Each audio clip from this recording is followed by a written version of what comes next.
Good morning, everybody. My name is Will Schmier. Welcome back to another episode of the Lovable Survivor podcast. Today is episode 23 of the podcast, and I am excited because we are using Riverside.fm for the first time to record the audio, and we'll see about releasing the video.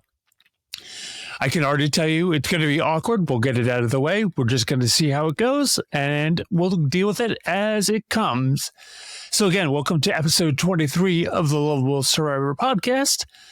Today we are, ironically, focusing on sensory overload, which is a fantastic time to start filming an audio podcast.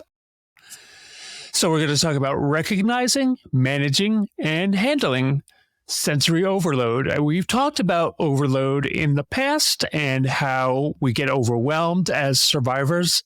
Of course, everybody is different.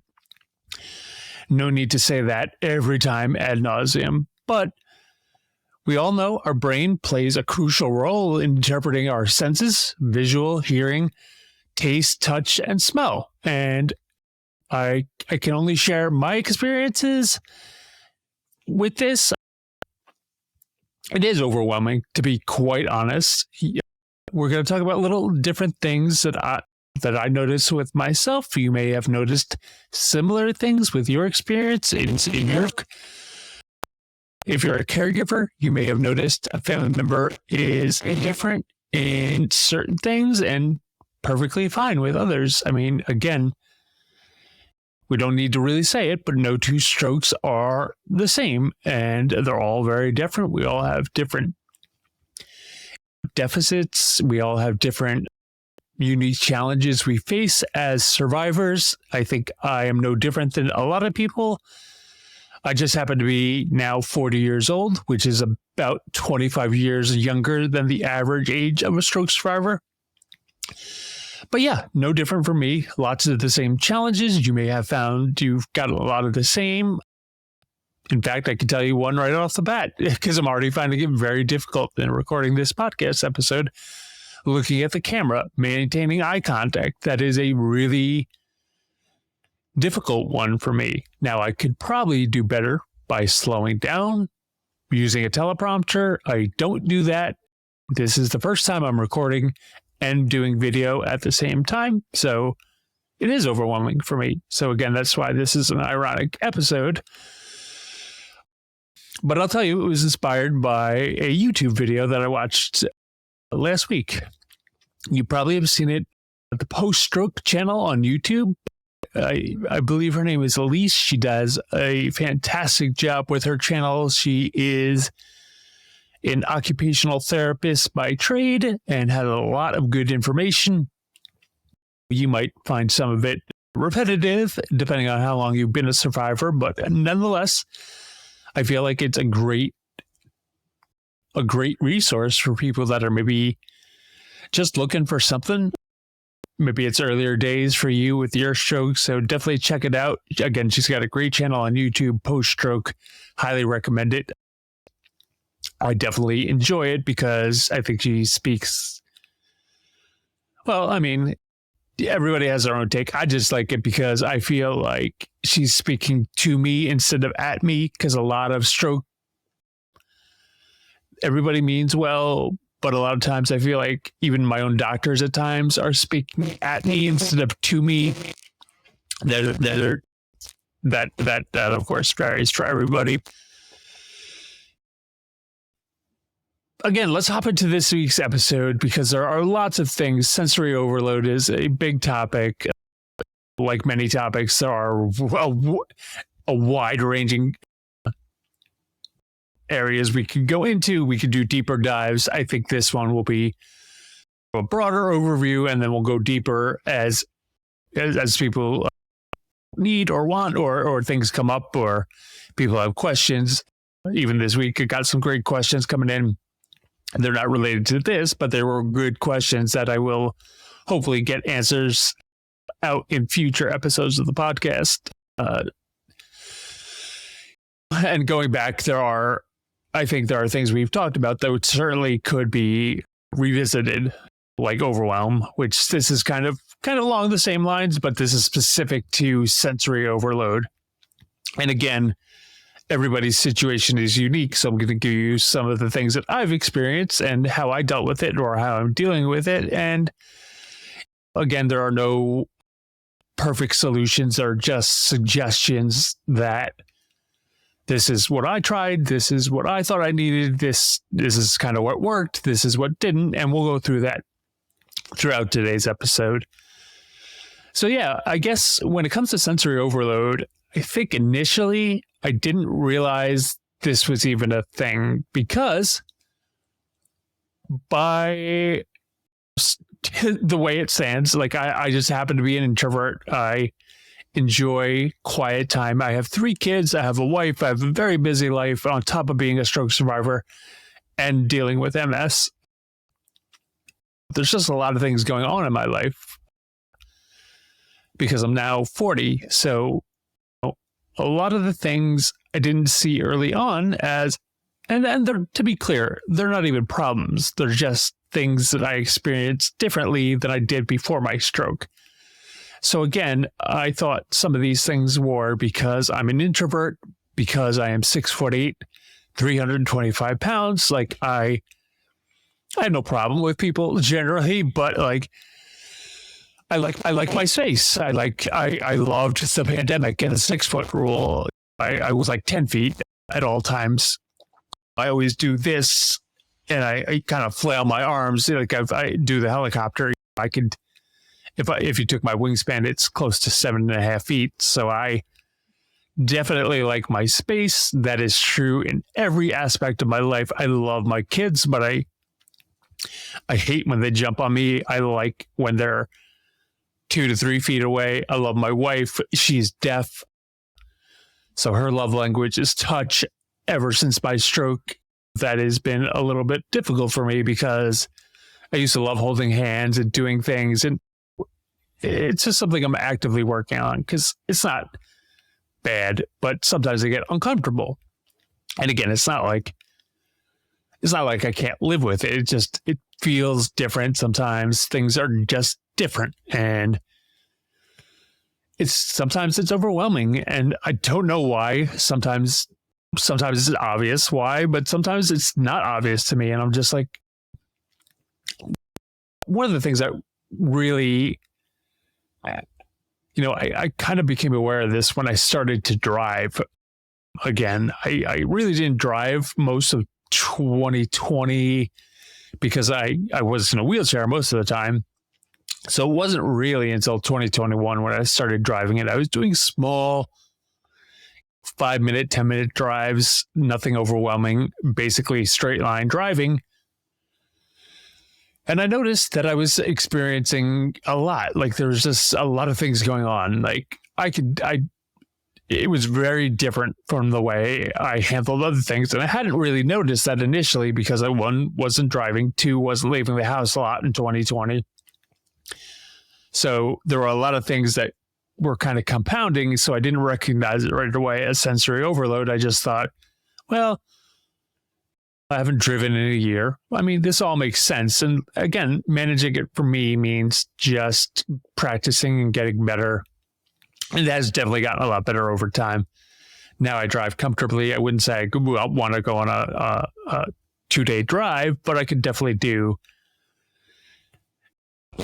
a half hour, 45 minutes. That was 45 minutes this last month. My daughter to the airport, or picking her up from the airport rather. And it was fine. It definitely was different. I had to pause a little bit, slow down at times, get in the right lane, go a little slower than I'm used to. But again, it's fine. It takes practice. It's gotten better. I feel good. I'm now aware of sensory overload, and I just, there are triggers for me. So that is something to be aware of. Like another example for me is even right now, I'm not really struggling on this podcast, but I'm reminding myself with a camera, looking into it, having this conversation and recording this episode of the podcast while doing video, that I need to slow down. And the same thing happens when I have a conversation with somebody. I'm originally from New York, New Jersey area, went to college at Miami.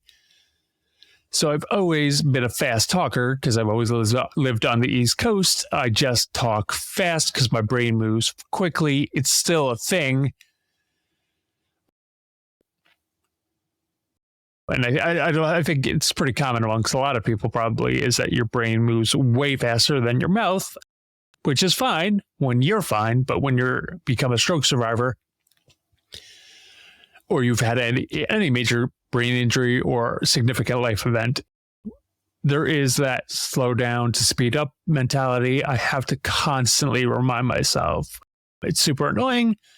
I don't like it. It's not the way I'd prefer to do things, but I get it. And so it's just one of those things. It's kind of like running, honestly, because last week I didn't do an episode of the podcast. I was feeling overwhelmed. I got behind. It's the summer. My kids are all over the place. There's just so much going on. So again, very timely that I'm talking about sensory overload and overload in general. Feeling back on track this week, but it's just challenging. There's things that are not impossible, but more difficult than they used to be. So really being aware that having strategies to manage those situations, because for example, I want to get better at things. Like I used to have many screens in front of me. Now I only have one or two. And that's fine. I don't think I really need more than two, but I think it's one of those things you deal with as you get better. I went back to one screen after my stroke. I've now added a second screen in. I did a third screen last year. It was a little too much, but it's okay. We just, again, I've said it many times on this podcast, but for everybody watching, this is the first time we're recording a video. So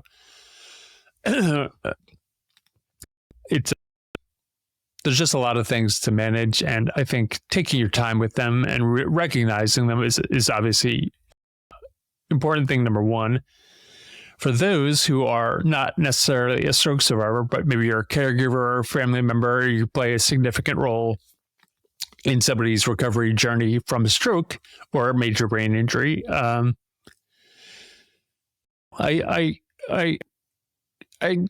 would love to offer some words of wisdom. Even my own wife, and we're on year 3.5, she doesn't understand this sometimes, that I'm very much in a lot of ways back to normal or back to close to normal. I'm able to do a lot of things I was not able to do the first year after my stroke. In a lot of ways, I'm also back better than I was before the stroke. So while some things are not far from perfect still, a lot of things are better. I no longer smoke. I no longer drink. I'm very involved in family life, and I was before, but I definitely had room for improvement pre-stroke.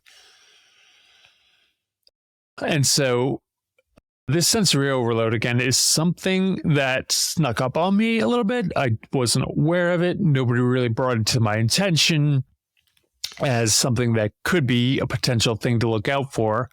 It wasn't anything I'd really read about before. It was never mentioned at inpatient rehab. A lot of my ALP rehab is focused on therapy, occupational therapy, just getting shoulder workouts, leg workouts, getting walking. Now we're working on running this year. Just finished up 285 days strong. As you can see, I am soaking wet in my hoodie, which you should be very thankful that you're not on this end of the podcast today, because I'm sure no matter how bad your senses have been affected by stroke, you do not want to be smelling me this episode. So, yeah, it's hot in Florida in the middle of July. So I think the real feel was, again, 122 today, which was super fun for close to 13 and a half miles.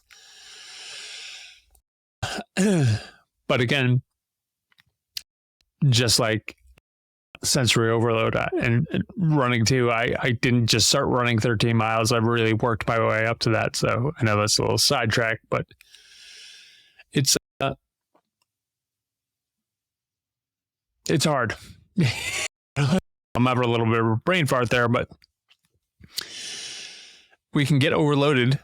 We can get overwhelmed. And I think some of the things for caregivers, for family members to consider is that, like, I don't have an issue with, thankfully, taste or smell or really hearing, although I've had little bits there here and there. Like when I had the MS flare up back in 2020, I thought something was going on with my hearing, but that seems to have worked itself out. Really, not a lot of vision problems. The only vision thing, again, was that for me was the driving initially, kind of being overloaded and overwhelmed by all the cars going super fast.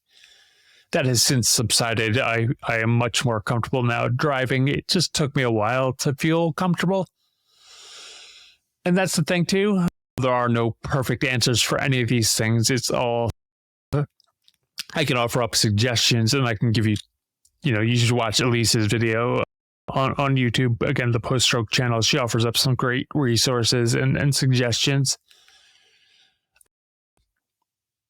It's really just about it, being aware of these things. And if you, for example, if you feel like very light sensitive, make those adjustments. Chances are, as a stroke survivor, there are things that I probably wouldn't have done before my stroke, but now that I am a stroke survivor and I put in the work and I've really, to be quite honest, I feel like I've done. Not that I've done, but I'm doing as much as I can on a daily basis. I mean, I'm working out. I've changed my diet. I've changed my life. I've changed my lifestyle. I've removed a lot of bad habits. Again, I no longer drink. I no longer smoke. Things that were not good for me, very clearly not good for me, are things that I have either completely stopped or almost completely removed from my life. I'm sure there are things we can nitpick, like sitting at the computer at night for probably a couple more hours when I could be doing something else. Again, it's just, I figure out what's worked for me, and I put in all that work. So back to the example is lighting. Change the lighting in your house if you feel like it's not working for you. Just have these conversations, and again, have them with your family members and caregivers, because this isn't really talked about a whole ton. And for a while, I'll be honest, I thought I was like a little bit, not crazy, because that's silly. I didn't think I was crazy, but I knew something was up and I couldn't articulate it.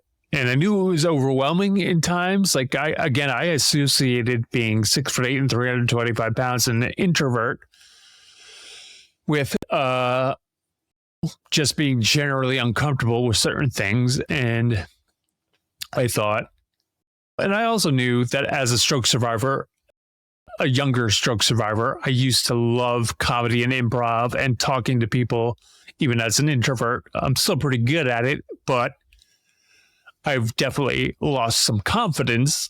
And I think that was for several reasons, because I had a speech issue in 2020 when I got diagnosed with MS. MS really is, I didn't actually lose my speech at all from the stroke. I had a little bit of slurs in early 2020, but it wasn't until the MS hit in February of 2020 that my speech really took a toll.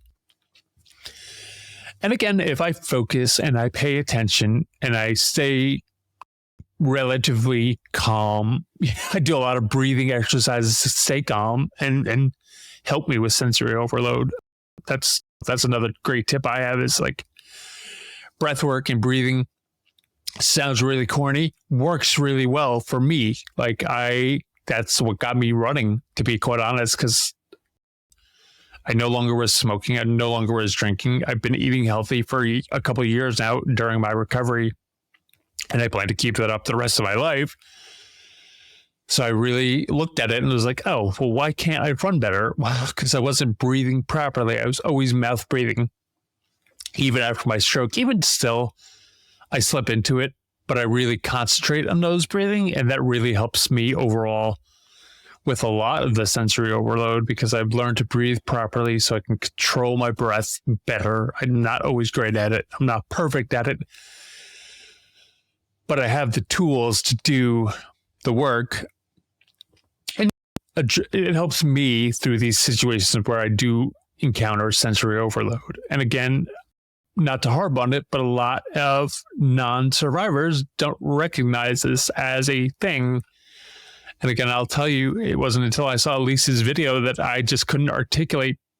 I knew this was like a thing I was experiencing and a thing I wanted to talk about, but I was lumping this into overwhelm, just the total overwhelm that you get as a stroke survivor, where you're just overwhelmed with everything, where you're bombarded with information, you're bombarded with physical therapy exercises, or occupational therapy exercises, and you're just trying to live your life. So you start mishmashing things and sometimes getting into bad habits. So just my best recommendation is really make a list, whether that's pen and paper, on the computer, like a lot of things we talk about on this podcast. And any part of recovery, it's really about making a list and kind of seeing where you're at, what you want to improve, having that goal, because you're not going to improve everything overnight, and just constantly reassessing. Same thing here. If light is the biggest problem, handle the lighting around the house.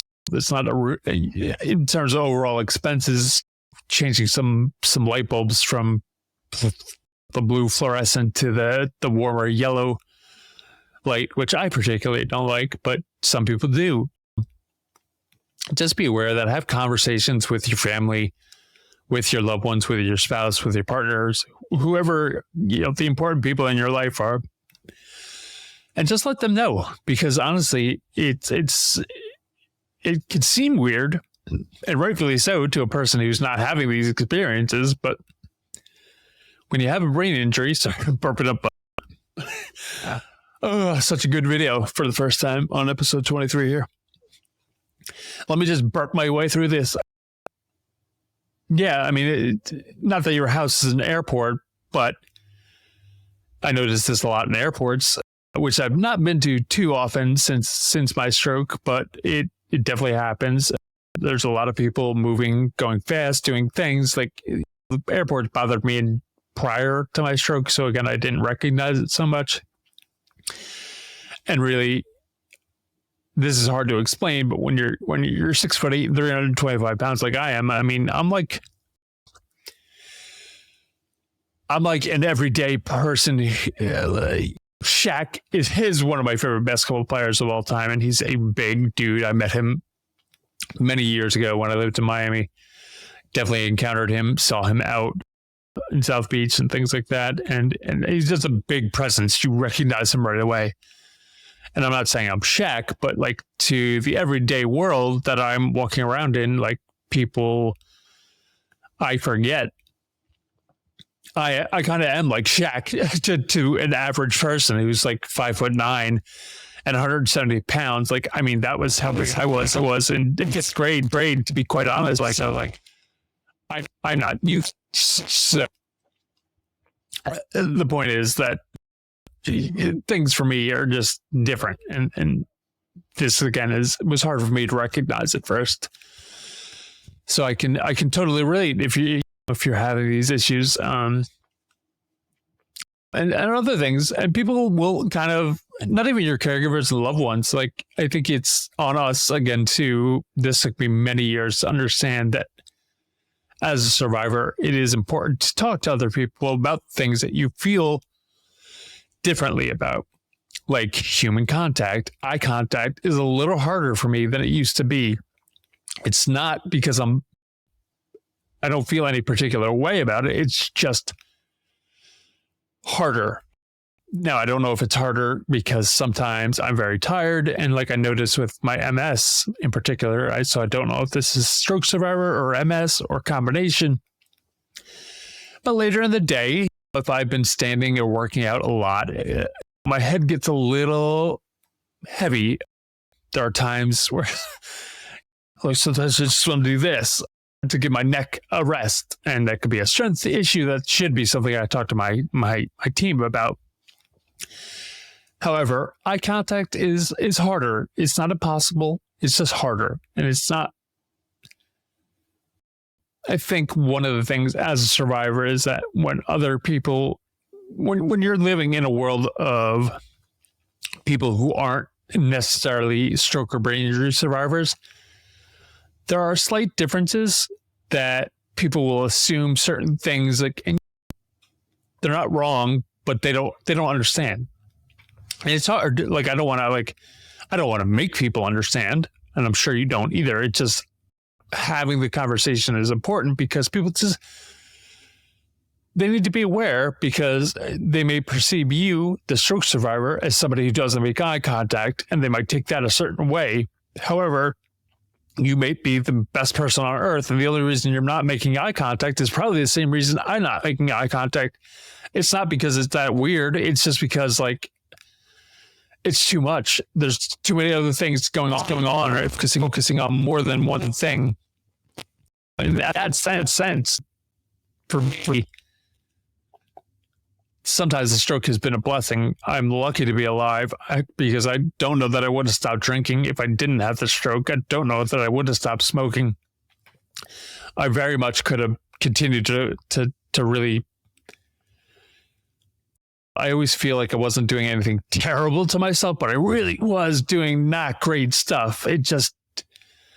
I wasn't like deeply into heavy drugs, but I was drinking a lot. I was smoking a ton of cigarettes. I was just doing things that were not healthy, that were not great choices.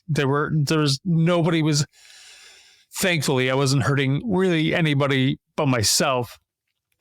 And in turn, I've hurt my family, and I've talked about that. They've since obviously they want me to be alive. I want to be alive for them. There's no doubt about that. And we've all worked through things as a family, and my wife and my kids, I think they understood. You know, they were aware of things at the time that maybe even I wasn't aware. I don't even think I was aware of what I was doing necessarily. Like, it was just, we were living our life and things were comfortable and things were going okay. Like, we had just moved to Florida in 2019. By all accounts, like, things seemed normal, but they really weren't. So they give me a lot of leeway. They give me a lot of forgiveness. They don't blame me for, nobody blames anybody for what happened. Like, we've just gotten back. We're on a good path and on a good track. And the reason this episode is so important to me is because I'd say this is one of the more challenging and difficult things that we've had conversations about, because sometimes my wife won't understand. My boys, they don't really. For them, they don't see this too much, but like my daughter does, because she wants to have friends over all the time. And one of the things that I have an issue with, and this could just be because I'm a 40-year-old dad now, and I really just enjoy my house. I enjoy hanging out with my family in my house, but I'm not a big fan of people coming over the house. And that could be my own hang up, because I just want to chill in my house. I don't think I'm alone. At 40 years old, I'm sure other adults who are parents feel this way. It's great when the kids have kids over, but I just want my own space. You get to a certain place in life, you feel like, I just want my house to be my house. I don't really want to entertain guests. That's just not my thing. It's never been my thing. I mean, even when I was kind of the party boy back in college and even after college, I never wanted to hang out at home. I wanted to go out if we were going out. My home was my place for me to chill and relax and regroup. Like, I love reading a book. I love working on the computer. I love not being bothered. Again, I think that might be specifically a parental thing. So yeah, I mean, I don't know if that is necessarily sensory overload or just old man syndrome. So take that for what it's worth. But again, if you're having these issues, consider some strategies like cutting back on things and just like everything else, like slowly working up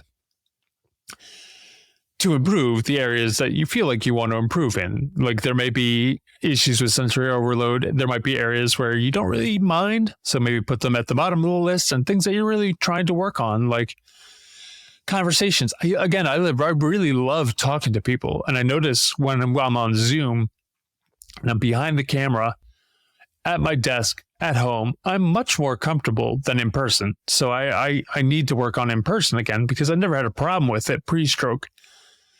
But now I get very antsy and I can feel like muscles tensing up. Like I don't understand why. I think it's because in person, there's no microphone. I love making jokes. I love laughing and having fun and being funny and being quick. That's another one that I've had some issues with, is that I'm still funny, I think, although you wouldn't recognize it on this episode, but I'm still pretty funny. I still really am very good at making observations and pointing out silly, weird, random things in life. I love making jokes, but I do have a little bit of difficulty getting them at times, and that is very frustrating for me because I used to be like super, super, super quick and sharp. Still pretty good, but there's room for improvement. So, and on the other hand, will I live if I don't make major improvements in this area? Yeah, probably. It'll probably be just fine. Do I need to get better at airports because they're sensory overloading places? I still don't like flying. Like I don't like flying in first class. I don't like flying in business class. When you're a 6'8", 325-pound dude, you do not like flying, period. I don't even think I'd like flying private, although I haven't done that recently or ever. So flying private might be okay with me, but we'll see. I can only hope to one day have that experience to let you know if flying private is the best route for me. My guess is it's probably fine because it eliminates all the things I hate about traveling, which is airports and other people and gross things. And oh my God, I'm having an anxiety and panic attack just thinking about being in an airport as we're talking here on this episode. So again, just to wrap up today's episode, because I am exhausted, I can tell you I'm experiencing sensory overload as we speak because I'm just tired from looking at the camera, trying to look at my notes. This is a very different approach from how I usually record the podcast. But I got to say, I like this. I think I'm going to try to see how I can be less talking head. Maybe we can do a microphone that is a little bit, I keep looking that way because I got another monitor. Yeah, there's microphones and right. Yeah, I love the SMB7. It's a great microphone, but it's not the best for on-camera work.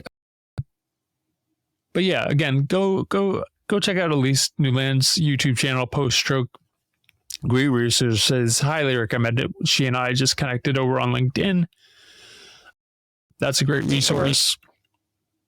Yeah, and just kind of wrap up sensory overload. It's pretty common. Again, it's not talked about a whole ton, which is why I wanted to bring it to the podcast. And why I'm so glad that Elise brought it up on her YouTube channel, because it's not talked about enough. It's common, but it's very uncommonly spoken about.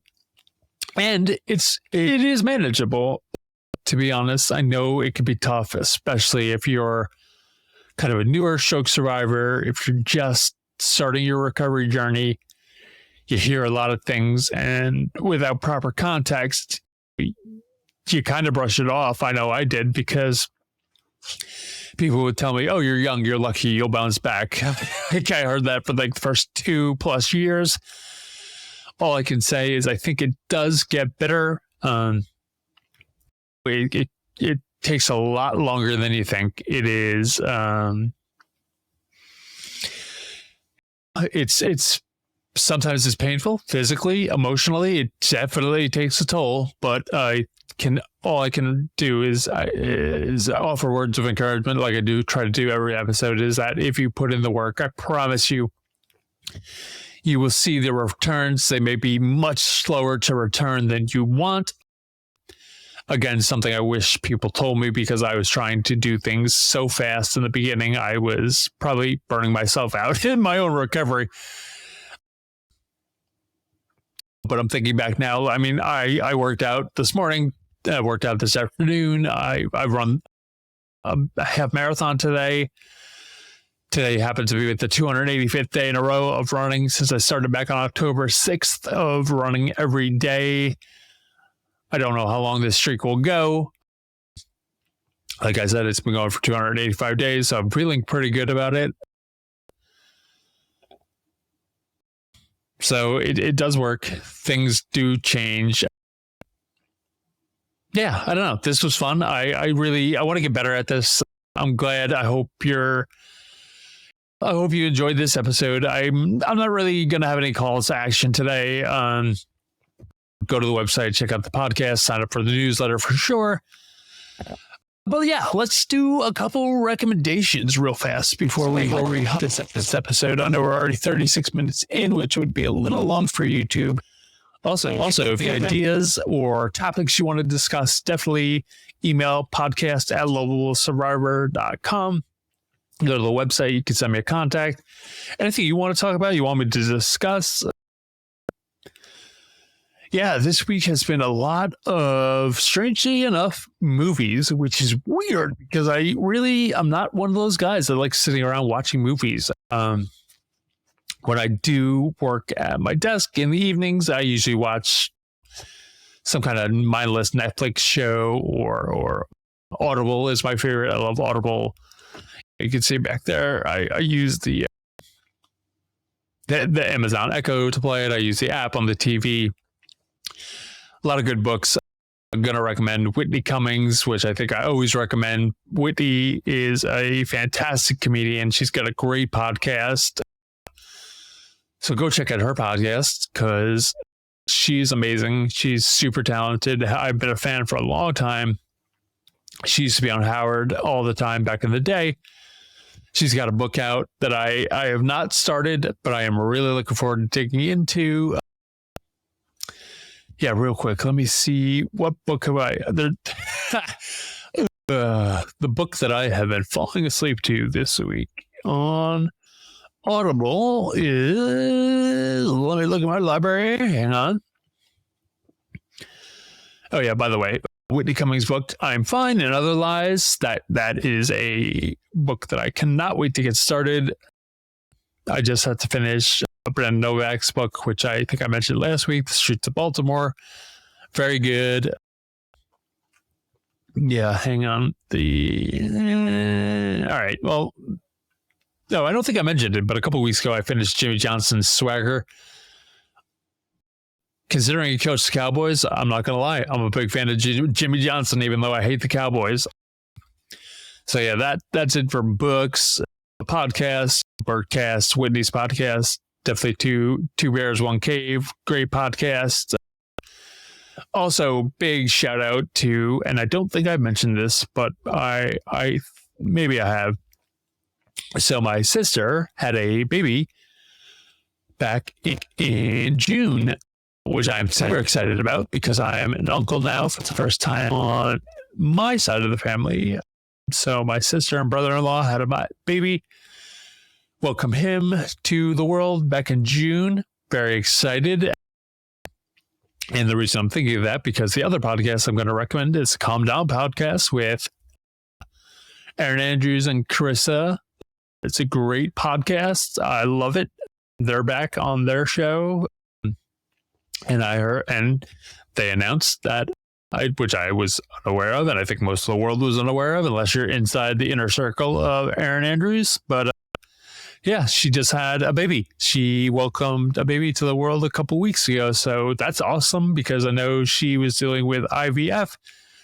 I watched our episode 160 last night. It was really good. I think IVF is something I'm not super familiar with. But it was a really interesting episode of the podcast because she's been trying for a really long time to have a child.